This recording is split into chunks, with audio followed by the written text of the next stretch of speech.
Fredfin Radio, this is Nicola Comotti here at Venice 73. We are, as you know, the official web radio for the festival. And today I'm pleased to be joined by the crew and the entourage of Jesus VR. Welcome, guys. Thank you. Thanks for having us. Thank you. So, let's start from the most essential question. 360 degrees, where's the crew? Where's the crew gone?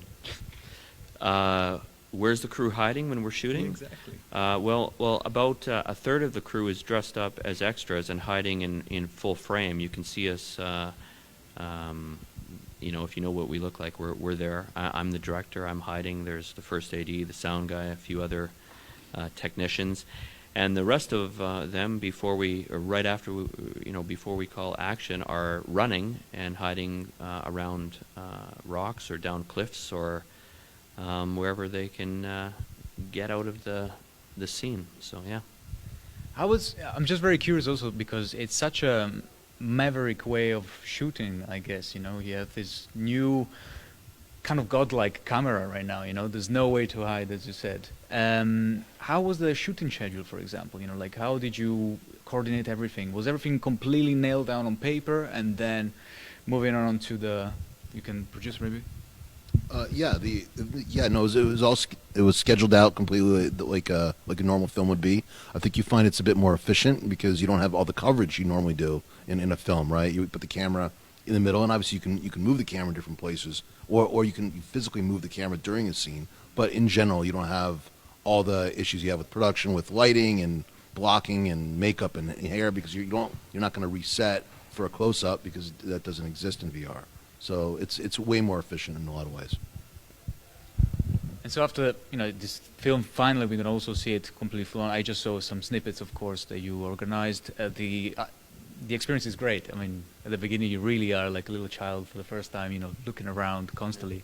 I mean, I was like next to Jesus, and then looking around Judas is like, oh cool, I can look it down as well. It's incredible.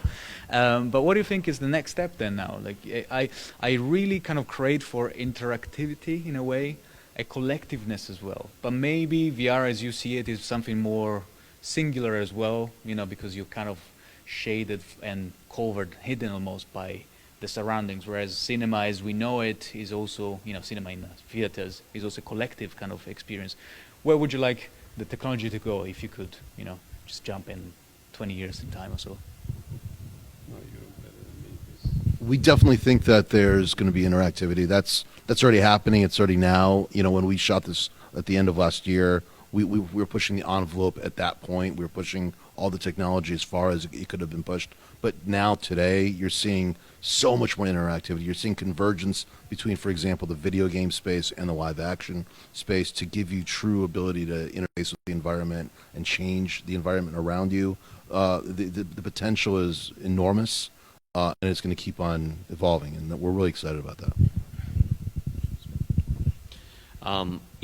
In this particular film, I think interactivity, it wasn't what we were after. This is something that I think is, you're present, you're standing there, and you're immersed in this story. But yeah, in the future, of course, there's going to be, an unbelievable amount of interactivity. Whether or not viewers will embrace that is to be seen. I mean, I'm not sure how much choices a viewer wants to see while watching a movie. I think that's a lot of it is still our job to, show them what we want them to see. And to just wrap up, well, one little question maybe from the director. What is maybe the single, if you could choose, the single moment, for the making of the film that you're really the most proud of, that you've just said, yes, finally actually managed to do what I really wanted to do?